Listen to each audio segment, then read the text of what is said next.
तो आज अपन बात कर रहे हैं पर्सनल कंजप्शन एक्सपेंडिचरीज की। यहाँ पे एक पैक की न्यूज़ आती है आपके पास में, और फेड इसको बहुत क्लोजली मॉनिटर करते हैं जब भी इन्फ्लेशन को कैलकुलेट करना हो। तो यहाँ पे पर्सनल कंजप्शन एक्सपेंडिचरीज, इसका मतलब आपके पास में कि यूएस के जो भी हाउस होल्ड्स हैं, यानी कि जो यूएस यूएस सिटीजन्स हैं वहाँ पे, वो कितना स्पेंड कर रहे हैं गुड्स एंड सर्विसेज के ऊपर। मतलब जो भी चीज़ खरीद रहे हैं वहाँ पे, गुड्स एंड सर्विसेज, यानी कि आपकी जो सीपीआई बास्केट है ना, उसके अंदर जो भी गुड्स एंड सर्विसेज है, ठीक है, वो किसके अंदर आएंगे? वो पर्सनल कंजप्शन के लिए अगर करेंगे वो चीज़ वहाँ पे, पर्सनल कंजप्शन एक्सपेंडिचरीज, ठीक है। यूएस के हाउस होल्ड्स हैं, ऐसा नहीं है कि कोई बाहर से आके रह रहे हैं वहाँ पे वीजा के थ्रू या फिर जो भी है स्टडी वीजा, उनके लिए नहीं। पर्सनल जो यूएस के सिटीजन है उनके उनका कंजप्शन, ठीक है। इस पे मतलब ये मेंशन है कि यूएस के सिटीजन के लिए वहाँ पे। तो पर्सनल कंजप्शन जो वो लोग कर रहे हैं वहाँ पे, उनकी आपके पास में जो डेटा आता है वो आपके पास में पर्सनल कंजप्शन एक्सपेंडिचरीज के अंदर कैलकुलेट करते हैं। इन्फ्लेशन को मेजरमेंट करने का ये सीपीआई से भी मतलब बड़ा इंडिकेटर वहाँ पे देखते हैं, क्योंकि सीपीआई इसी से ही निकलती है बात। पैक के ऊपर ज़्यादा फोकस रखती है आपके पास में फेड।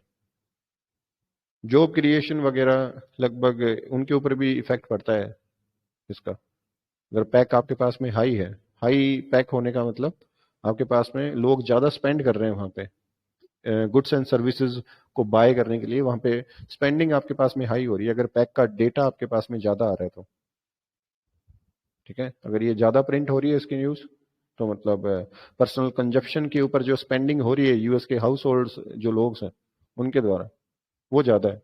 तो किसी भी चीज़ की अगर डिमांड ज़्यादा होगी तो वहाँ पे प्राइस भी उस चीज़ का ज़्यादा बढ़ेगा। पर्सनल कंजप्शन की जो बास्केट है आपकी सीपीआई, वो भी क्या होगी? इंक्रीज होगी फिर। तो पैक और सीपीआई के आपके पास में रिलेशन क्या हो गया? को रिलेशन हो गया, एक साथ मूव कर रहे हैं वहां पे।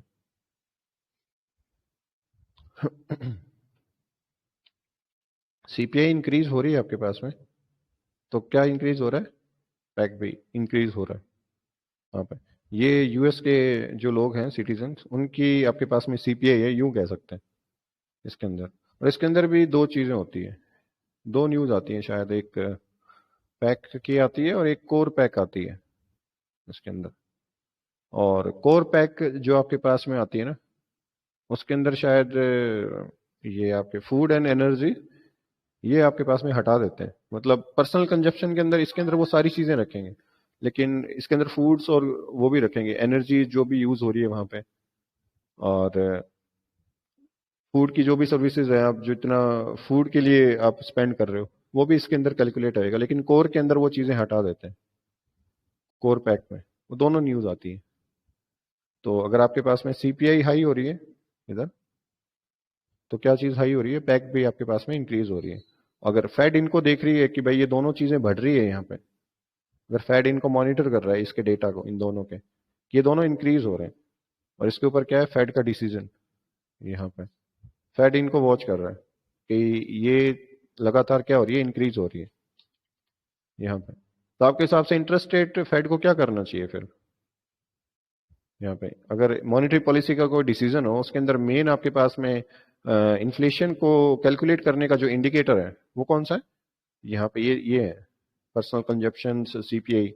अगर ये दोनों चीजें बढ़ रही है आपके पास में, तो फेड की इंटरेस्ट रेट का डिसीजन क्या होगा वहां पे? यहाँ पे मैंने लिख दिया इंटरेस्ट रेट। बढ़ेगा इंटरेस्ट रेट।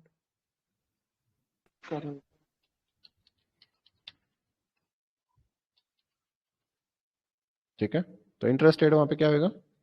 बढ़ेगा, इंक्रीज हो जाएगा, बढ़ा देंगे वो। बढ़ाएंगे।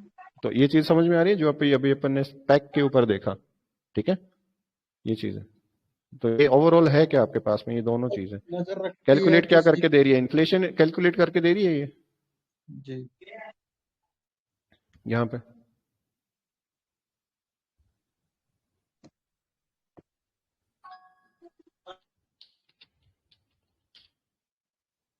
तो ठीक उसको है, कंट्रोल करने के लिए इंटरेस्ट रेट बढ़ाई जाएगी कि हाँ, तो इंटरेस्ट कंट्रोल अगर ये पैसे। करेंगे, इंटरेस्ट रेट अगर इंक्रीज करेंगे यहाँ पे, तो किसके ऊपर फर्क पड़ेगा वहां पे? इन्फ्लेशन इन्फ्लेशन क्या हो जाएगा वहां पे?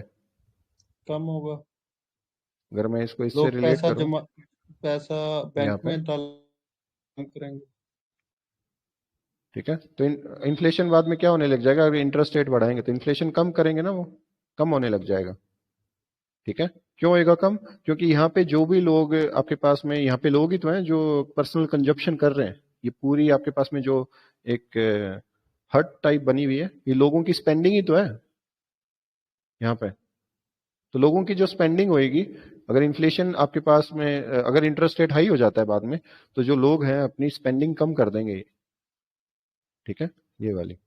तो आगे चल के इंटरेस्ट रेट का इफेक्ट जब हाई करी मार्केट ने, तो इसका इफेक्ट इन दोनों के ऊपर क्या पड़ेगा, ये चीजें क्या होने लग जाएंगी, डाउन आने लग जाएंगी।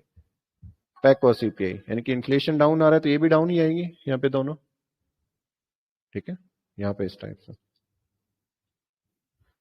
इसको ऐसे साइकिल के अंदर नहीं लेना है, यहाँ पे समझाया हुआ है। इसकी मैं फोटो पोस्ट कर दूंगा तो तुम लोग कहोगे कि ये गलत समझाया हुआ है। ठीक है, यहाँ पे अपने स्टार्टिंग करिए इसकी, कि यहाँ पे आपके पास में पैक हाई हो रहा है और सीपीआई बढ़ रही है, तो फेड इनको वॉच कर रही है, इनको देख रही है कि ये दोनों बढ़ रहे हैं, तो मेरा इंटरेस्ट रेट का डिसीजन मॉनिटरी पॉलिसी के अंदर, यानी कि एफओएमसी मीटिंग के अंदर वो हाई कर देंगे इसको, इंटरेस्ट रेट को। तो मार्केट से जो पैसा है वो खींच लेगा, बैंक्स को दे देंगे लोग पैसा, तो वहां पे इन्फ्लेशन क्या हो जाएगा, कम होने लग जाएगा वहां पे।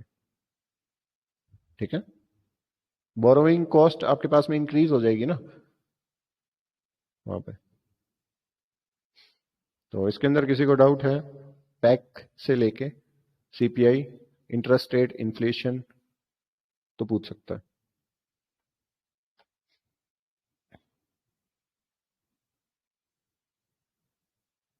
पूछना है किसी को कुछ?